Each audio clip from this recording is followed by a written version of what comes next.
तो यहाँ पे सांख्य योग कपिल मुनि द्वारा दिया गया है, बताया गया है, जिनके पिता पिता कंदर्प मुनि थे और माता देवहूति थी। तो यहाँ पे श्लोक में असत और सत की बात हो रही है। असत है भौतिक शरीर और सत है आत्मा जो चिरस्थायी है, और भौतिक शरीर चिरस्थायी नहीं होता। तो यहाँ पे अमित प्रभु ने हमें समझाया कि सांख्य योग क्या है। इसके विषय में हमने पहले ये जाना कि शरीर 5 महाभूतों से बना होता है, जो है आकाश, जल, वायु, अग्नि और पृथ्वी। और इसमें सूक्ष्म शरीर भी होता है जो बनता है मन, बुद्धि और अहंकार से। तो यहाँ पे जो मन और बुद्धि हैं ये 3 गुणों से गतिशील होती हैं, यानी काम करती हैं, जो है सत, रजो और तमो। फिर आते हैं 5 ज्ञान इंद्रियां, नाक, कान, आंख, जीभ और त्वचा। फिर आती हैं 5 कर्म इंद्रियां, हाथ, पांव, वाणी, गुदा और लिंग। और 5 इंद्रिय विषय भी होते हैं, जो है गंध, स्वाद, रूप, स्पर्श और ध्वनि। लेकिन इन सब तत्वों में से जो सबसे इंपॉर्टेंट तत्व है वो है आत्मा, जो इन सभी तत्वों को क्रियान्वित करता है। और ये जो 24 तत्व हैं यही मेन है जिससे शरीर की संरचना होती है। और यहाँ पे जो ये 23 तत्व हैं आत्मा को छोड़ के, जब ये काम करना बंद कर देते हैं तब आत्मा दूसरे शरीर में चली जाती है। और ये जो 20 चीजें हैं ये असत हैं, क्योंकि मतलब मन, बुद्धि और अहंकार और आत्मा को छोड़ के जो बाकी के 20 चीजें हैं वो असत हैं, क्योंकि ये हमारे मृत्यु पे नष्ट हो जाती हैं। और जो मन, बुद्धि, अहंकार और आत्मा है वो अगले शरीर में कैरी फॉरवर्ड हो जाते हैं। फिर अमित प्रभु ने हमें ये समझाया कि तत्वदर्शी वो है जिसको शरीर और आत्मा यानी सत और असत दोनों का ज्ञान होता है। तब तभी वो सत से प्रभावित नहीं होता और असत में स्थित नहीं होता। अभी प्रभु जी ने एक एग्जाम्पल भी दिया था कि कार जब हमारे सामने से आके चली जाती है तो वो ऑलरेडी एग्जिस्टेंस में होती है और उसका ड्राइवर उसको चलाते रहता है और रहेगा, लेकिन वो हमारे सामने से ओझल हो जाती है। तो शायद वो उसका कलर भी, प्रॉपर्टीज भी चेंज कर दे कार की। तो ऐसे ही आत्मा के साथ होता है, वो ऑलरेडी एग्जिस्टेंस में थी और वो हमेशा एग्जिस्टेंस में रहेगी, लेकिन क्योंकि हम उसको सिर्फ लिमिटेड पीरियड ऑफ टाइम के लिए देखते हैं, हम उसका नेचर समझ नहीं पाते। और अमित प्रभु ने हमें ये भी समझाया था कल कि हम सब नित्यता चाहते हैं, क्योंकि आत्मा का भी यही गुण है, वास्तविक गुण।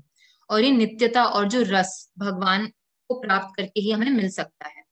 और अगर हम जब तक हम भगवान को प्राप्त नहीं करते हैं, उनके धाम को, तब तक हम ऐसे ही जन्म, मृत्यु, जरा, व्याधि की साइकिल में घूमते रहेंगे। फिर प्रभु ने आत्मा के बारे में हमें बताया कि आत्मा जो है वो परमात्मा का अंश होती है और क्षीरोदक्षाई विष्णु का अंश होती है। और ये एक शरीर में कर्म जो करता है शरीर, उसको विटनेस करती है। और फिर ये दूसरे शरीर में जाके डिसाइड, वापस विटनेस करती है कि कर्म क्या होंगे, और फिर दूसरे शरीर कौन सा मिलेगा उस कर्म के बेसिस पे ये डिसाइड होता है। फिर प्रभु जी ने ये भी बताया कि ब्राह्मण जो है वो सत है, यानी जो ब्रह्म ज्योति है, लेकिन क्योंकि प्रकाश आ रहा है इसलिए कोई तो उसका उद्गम होगा ही। अब वो क्या है, उसकी नेक्स्ट स्टेज है परमात्मा, जो चित्त है, सत चित्त आनंद में चित्त है। और ये हमें ज्ञान की अनुभूति कराता है। अब हमें, जैसे हमें पता चल गया कि प्रकाश, ब्रह्म ज्योति जो है वो प्रकाश है, तो उसका उद्गम तो होगा, लेकिन इसका ज्ञान हो जाना कि ज्योति का कोई उद्गम है और उसका क्या उद्गम है, ये होता है परमात्मा या चित्त।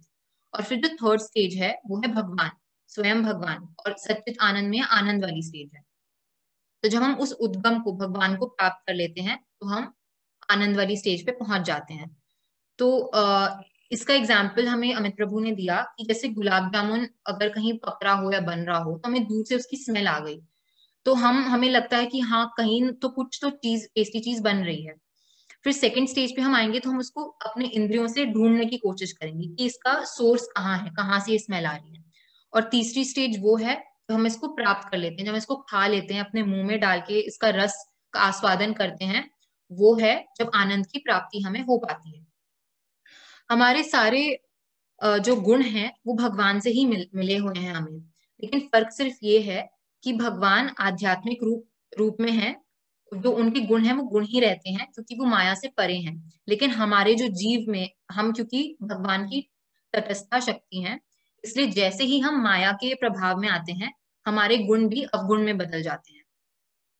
जैसे प्रभु जी ने एक और एग्जाम्पल दिया था कि जैसे समुद्र से एक चम्मच हम पानी निकालें तो वो भी नमकीन ही रहता है, उसमें सारी जो समुद्र की प्रॉपर्टीज हैं वो रहती हैं।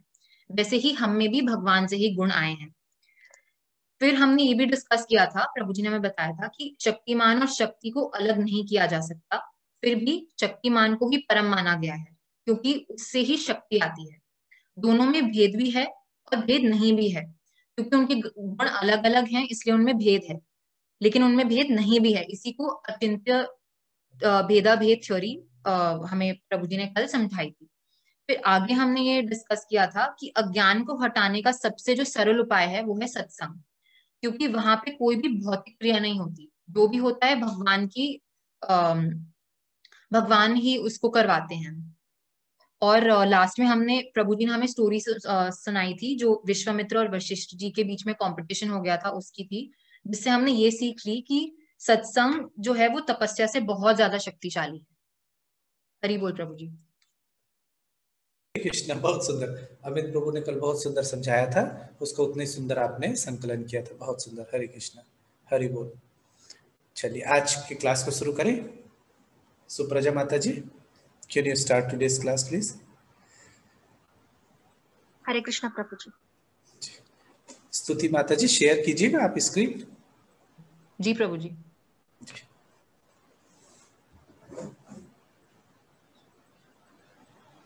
जी सुप्रजा माता जी। जी प्रभु जी। हरे कृष्णा सभी को दंडवत प्रणाम। आज हम शुरू करेंगे श्रीमद् भगवत गीता अध्याय 2 श्लोका संख्या 17।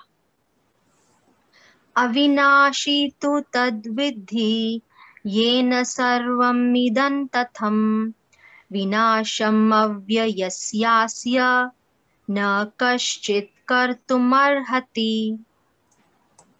अविनाशी तु तद्विद्धि अविनाशी तु तद्विद्धि येन सर्वमिदं ततं येन सर्वमिदं ततं